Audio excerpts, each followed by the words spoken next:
Olá, gente. Estamos aqui para o nosso terceiro encontro sobre a transformação do dinheiro em capital. Os dois primeiros encontros que nós tivemos, nós dedicamos esses dois encontros a considerações, a ordem de considerações teórico-metodológicas. Hoje, de novo, nós vamos continuar fazendo algumas considerações de ordem teórico-metodológicas. Vocês podem até acharem que é enfadonho estar fazendo esse tipo de discussão, mas eu asseguro a vocês que é importantíssima essas considerações pelo fato de que a gente tem uma compreensão melhor da problemática que está envolvida na transformação do dinheiro em capital. De um modo geral, principalmente os economistas, leiam o capital de uma forma economicista, né? Sem se preocupar com a devida significação de cada categoria. As categorias são ricas de determinações, de complexidade, de problemas que vão surgindo à medida em que se avança nessa exposição. E a gente saber de antemão que o capítulo 4, transformação do dinheiro em capital, nos põe em contato com alguns problemas de natureza teóricos e metodológica, é importante para que a gente possa ter uma compreensão mais profunda, uma compreensão, digamos assim, mais rigorosa do que o Marx pretende, do que o Marx expõe neste capítulo. Então, hoje nós vamos continuar fazendo essas considerações. E eu diria, logo, começando do primeiro, fazendo referência ao primeiro vídeo, nós vimos que no primeiro vídeo nós partimos da aparência do sistema, numa aparência que é o mundo vivido, vamos usar essa expressão, das pessoas. É o mundo em que, como as pessoas percebem a realidade na qual elas vivem.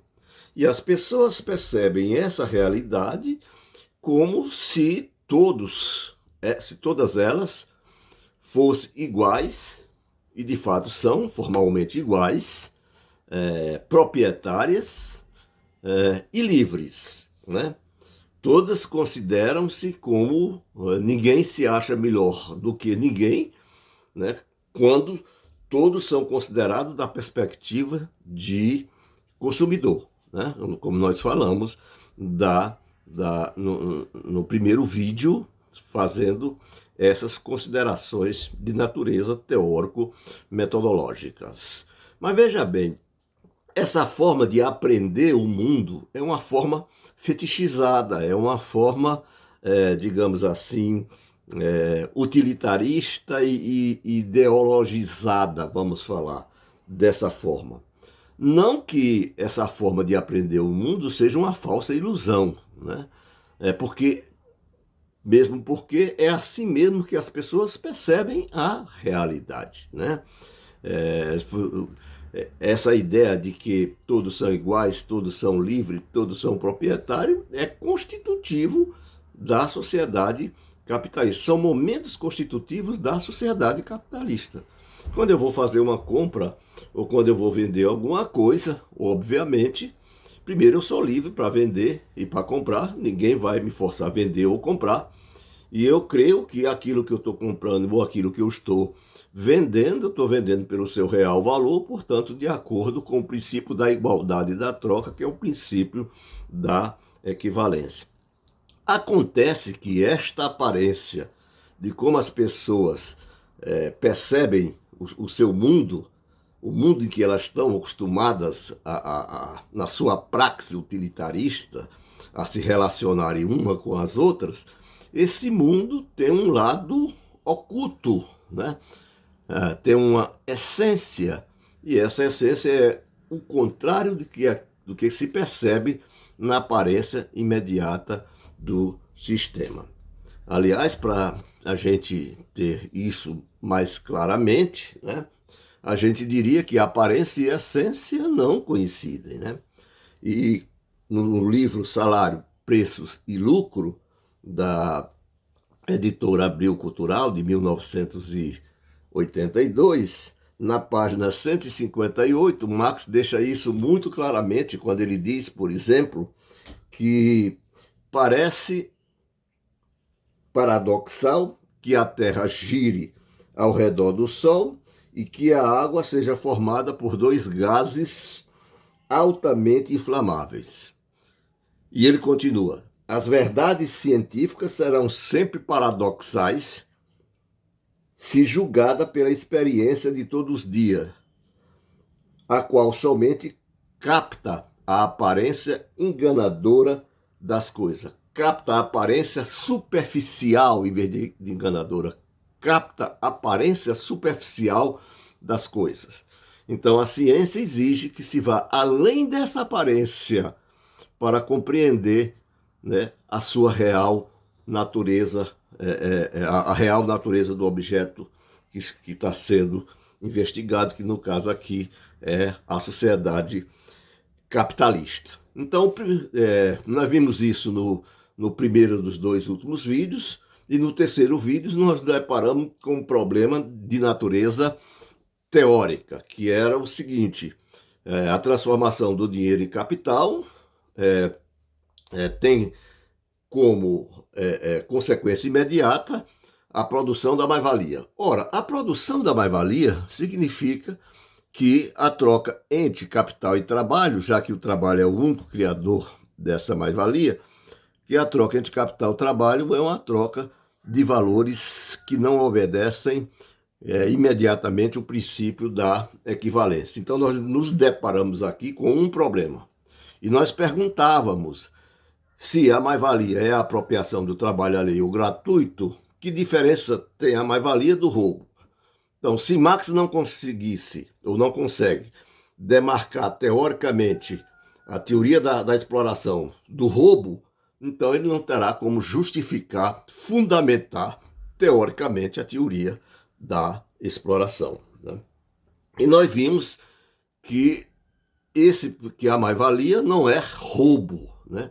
Que a mais-valia é uma relação de exploração entre duas grandes classes sociais. E isso é um problema teórico com o qual, primeiramente, com ele se depararam Adam Smith e David Ricardo. Infelizmente, nenhum dos dois resolveram este problema. Não tiveram condição de resolver esse problema, mas tiveram o mérito, né, principalmente Adam Smith, de evidenciar as origens da mais-valia, como ele faz nos capítulos 5, 6 e 7 de sua Riqueza das Nações. Infelizmente, o Adam Smith não foi bem sucedido, né? Ele descobre a origem da mais-valia, mostra que a mais-valia é uma apropriação de um trabalho alheio não pago. Ele diz literalmente isso no capítulo 6º, no 5º parágrafo. Vocês poderiam, para ter prova disso, poderia ir lá na playlist da Economia Política Clássica, né? É a primeira playlist que eu fiz, né? São 13 vídeos, e lá vocês terão condições de avaliar isso mais de perto e mais devagar.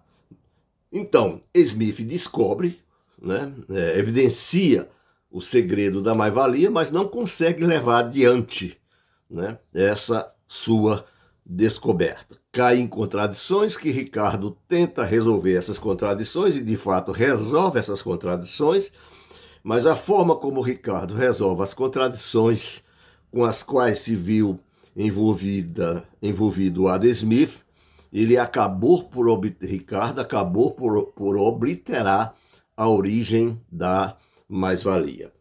E Marx, em Teorias da Mais-Valia, no volume 1, na página 66, faz um resumo, né, de como essa questão da relação entre mais-valia e troca de equivalente se apresenta para esses dois grandes gigantes do pensamento econômico, no caso, Adam Smith e David Ricardo. Marx, nas teorias da mais-valia, no volume 1, na página 66, diz o seguinte, né? Ele reconhece, o Marx reconhece que o grande mérito do Adam Smith foi ter intuído precisamente nos capítulos do livro 1, capítulos 6, 7 e 8, nos quais ele passa da troca simples de mercadorias, ou seja, da troca de equivalente, e da sua lei de valor para a troca entre capital e trabalho assalariado. E que a lei de fato é abolida. E que a lei de fato é abolida. Que lei? A lei da troca de equivalentes. Abolida em seu resultado. E que se troca mais trabalho contra menos trabalho. E é grande mérito do Adam Smith, continua Ricardo, ter salientado que com a acumulação de capital e com a propriedade fundiária, verifica-se aparentemente uma nova mudança, uma inversão na lei do valor em seu oposto. Uma inversão na lei do valor em seu oposto, isto é, uma inversão do princípio da equivalência no seu oposto direto, que é a troca de não equivalente. Assim como sua força teórica está em ter intuído e sublinhado essa contradição, do mesmo modo, sua debilidade teórica está no fato de que isso o levou a engano e no que se refere à lei geral, inclusive no que tange a troca simples de mercadoria, está em não ter compreendido como essa contradição, a troca de equivalente e a troca de não equivalente, surge do fato de que a própria capacidade de trabalho, isto é, a força de trabalho, se torna mercadoria. E que, para essa mercadoria particular, o valor de uso, que nada tem a ver com o seu valor de troca, consiste precisamente na energia que cria valor de troca. O Marx aqui já está dizendo que o trabalhador, ao vender sua força de trabalho, vende sua força de trabalho pelo seu real valor, obedecendo o princípio da equivalência, mas uma coisa é a venda da força de trabalho, né, a sua troca por dinheiro, e outra coisa é o uso da força de trabalho, né? Quando eu compro uma mercadoria, essa mercadoria é minha, eu posso usá-la, é essa mercadoria. Então, o capitalista compra a mercadoria força de trabalho e o uso dessa mercadoria que ele usa, fazendo com que ela trabalhe para ele, esse uso ou esse consumo da força de trabalho gera um valor maior do que aquele que ele custou ao capitalista. O valor de uso é diferente do valor de troca e é daí que surge, né, a troca de não equivalente. E Adam Smith não foi capaz, porque ele não definiu, eles não tinham a categoria de força de trabalho, não percebia que a categoria força de trabalho era uma mercadoria e por isso não soube ou não teve condição de resolver este problema. Aí ele continua. A superioridade de Ricardo sobre Smith está em não ter se deixado enganar por essa contradição ou contradições aparentes, mas reais quanto ao resultado. A sua inferioridade, a inferioridade de Ricardo, com relação a Smith, está em não ter nem sequer aqui se colocado o problema. E por isso, o desenvolvimento específico que a lei do valor sofre com a formação do capital não o surpreende, não surpreende Ricardo, e não o preocupa nem mesmo por um instante. Se Adam Smith teve o mérito de descobrir a origem da mais-valia, infelizmente não soube levar consequentemente adiante essa sua descoberta, David Ricardo descobre que Adam Smith, ao fazer isso, joga a teoria do valor em várias contradições e coube a David Ricardo corrigir essas contradições, mas ao corrigir essas contradições da teoria do valor, o David Ricardo acabou por obliterar, por esconder sem querer a origem da mais-valia. Então, a passagem do dinheiro para o capital, da transformação do dinheiro em capital, nós vamos nos deparar com essa problemática. E a pergunta que eu coloco agora é como Marx resolve essa questão que Adam Smith, ou essa problemática que Adam Smith e David Ricardo com ela se depararam e não tiveram condição de resolvê-la definitivamente, né? Então, seria bom que a gente soubesse como Marx resolve essa questão, né, para depois a gente voltar à apresentação do capítulo 4. Veja bem, vocês aqui, né?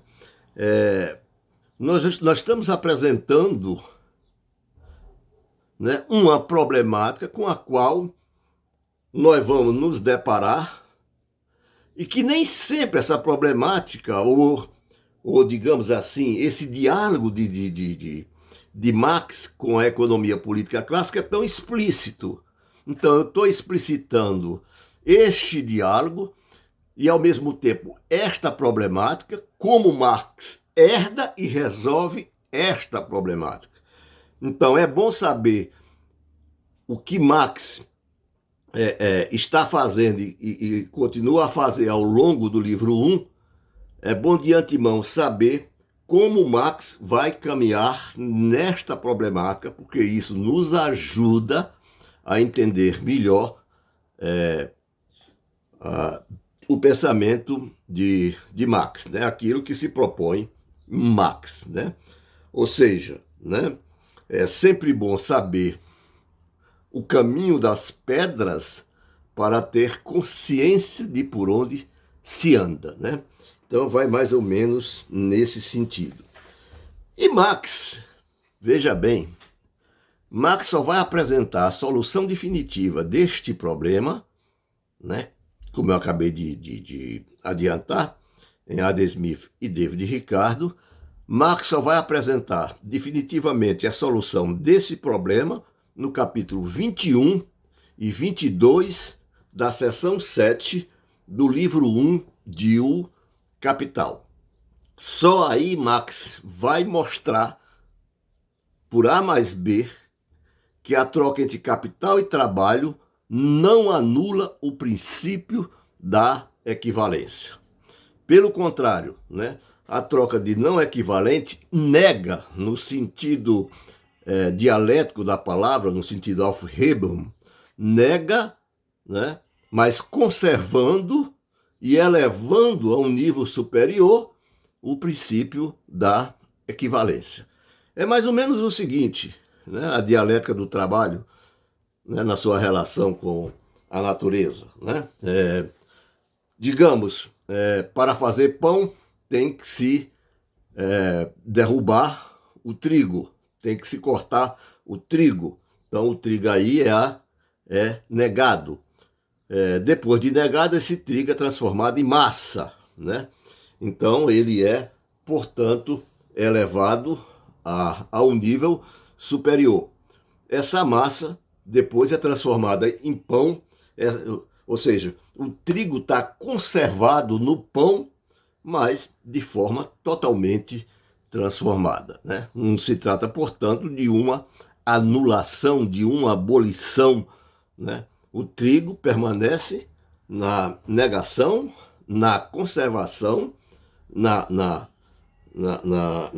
conservação e na sua elevação a um nível superior.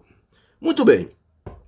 Então, Marx, no capítulo 21, Marx, do capítulo 4 até o capítulo 20, o Marx vai considerar o processo, a análise do processo de acumulação de capital cada fluxo do capital, ou quando o capitalista adianta dinheiro para comprar força de trabalho, máquinas, produzir um valor maior e depois vender esta mercadoria produzida por seu capital e obter um lucro maior, Marx vai considerar cada capitalista, cada fluxo, isolado um dos outros. Vai considerar esses fluxos individualmente. Só quando individualmente, e até o fato de que ele pode considerar cada ciclo desse pode sofrer interrupção, né? O capitalista pode hoje adiantar dinheiro para comprar os bens e serviços necessários à produção de um valor maior e pode amanhã não voltar a fazer a mesma coisa, né? Então Marx, a partir do capítulo 21, eu estou seguindo a editora da Boitempo, do volume 1, na página 644, ele diz como vai resolver aquele problema, que é aquele problema que vai mostrar que a mais-valia não é um roubo, portanto que a troca de equivalente não anula a troca de equivalente. Ele diz o seguinte: a partir do capítulo 21, Marx passa a considerar, abre aspas, ele falando, o processo capitalista de produção no fluxo constante de sua renovação. Mas esse processo tem de ter começado em algum lugar e em algum momento.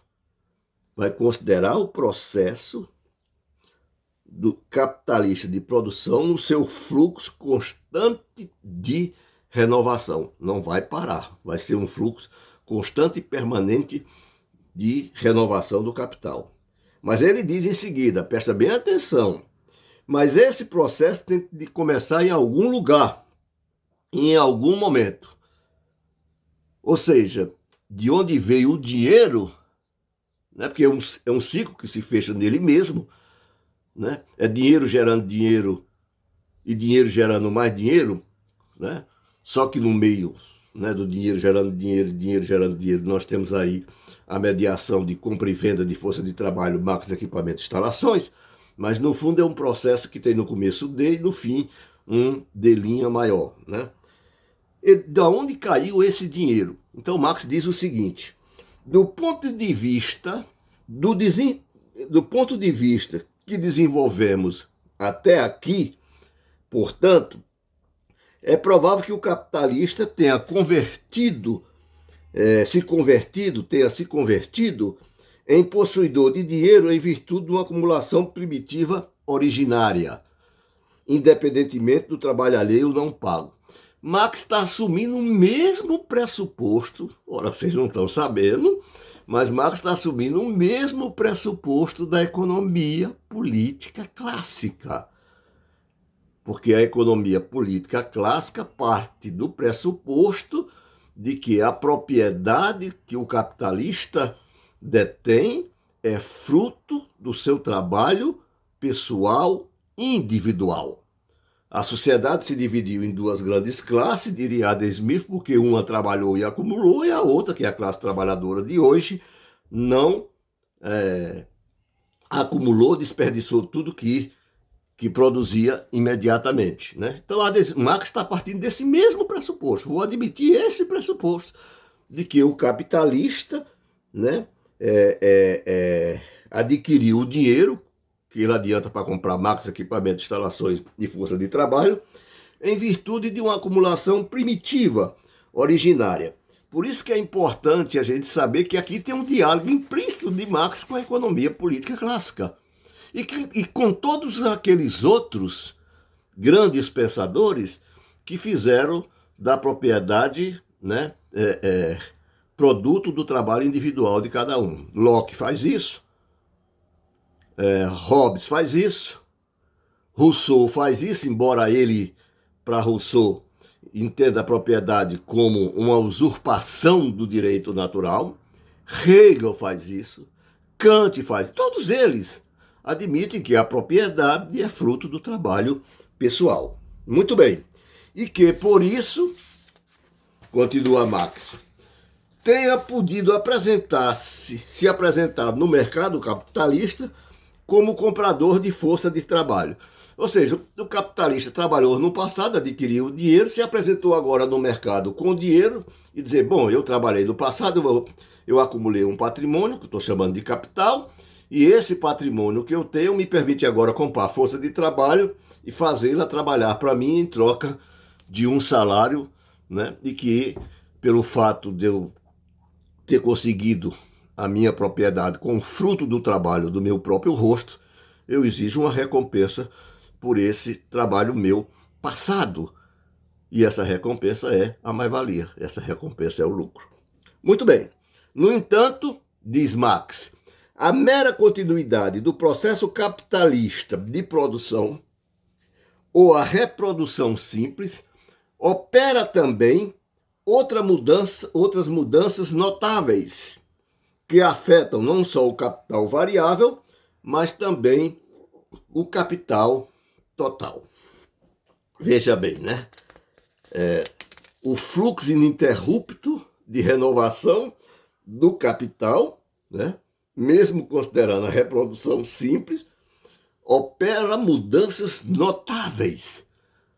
Mesmo que você admita, que a mudança é essa? Mesmo que você admita que o capitalista, né, tenha conseguido sua propriedade como fruto do seu trabalho pessoal, a contínua renovação do processo de acumulação, a contínua compra e venda da força de trabalho que ele vai realizar, depois de um determinado período, todo aquele patrimônio que diz ele ter conseguido no passado, aquele patrimônio se transforma numa propriedade fundada exclusivamente no trabalho não pago. E Marx faz uso de um pequeno exemplo para mostrar isso. Ele diz o seguinte: vamos imaginar que a classe capitalista, depois de ter trabalhado muito e ter acumulado um patrimônio, hoje cansada de tanto trabalhar, contrata os trabalhadores para que esses agora possam trabalhar para ela, né? E ao fazer isso, elas estão assumindo a ideia de uma classe benfeitora da sociedade. A ideia de que é a classe capitalista que dá emprego aos trabalhadores. Se não fosse a classe capitalista, coitado dos pobres dos trabalhadores que não teriam como sobreviver, porque no passado dissiparam tudo que ganham. É assim que Adam Smith pensa a acumulação originária de capital. Então Marx pensa que a classe, usa o exemplo para mostrar que o patrimônio que a classe capitalista formou até agora é de 1.000 unidades de dinheiro, né? E que essas 1.000 unidades de dinheiro pode gerar anualmente uma mais-valia de 200 unidades de dinheiro. Marx chama de libras esterlinas, mas eu estou chamando aqui de unidade de dinheiro, que deve ser um patrimônio enorme. Basta você pensar que hoje 1% da população detém quase 50% da riqueza do mundo. Imagina quanto é esse patrimônio. Então vamos falar aqui em 1.000 unidades de dinheiro que o capitalista adianta à classe trabalhadora todo ano, e em troca exige da classe trabalhadora que essa gere um valor maior do que aquele que a classe trabalhadora capitalista pagou sob a forma de salário. Pagou 1.000, exige um valor de volta de 1.200. Então, no primeiro ano, a classe capitalista, né, contrata a classe trabalhadora por R$1.000, e essa classe trabalhadora gera ao final do ano um valor de 1.200. No final do ano, a classe capitalista, que adiantou as suas 1.000 unidades de dinheiro, tem de volta suas 1.000 unidades de dinheiro. Como isso acontece? Muito simples. A classe capitalista paga 1.000 de salários e a classe trabalhadora, para adquirir os bens e serviços necessários à sua subsistência, vai comprar com esses R$1.000 esses bens e serviços necessários nas empresas da classe capitalista.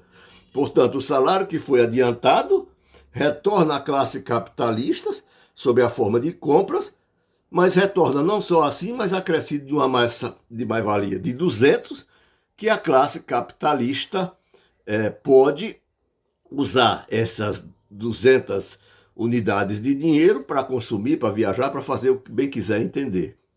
E no ano seguinte, a classe capitalista ainda dispõe de 1.000 unidades de dinheiro, que ela adianta, e no final do mês recebe de volta 1.200.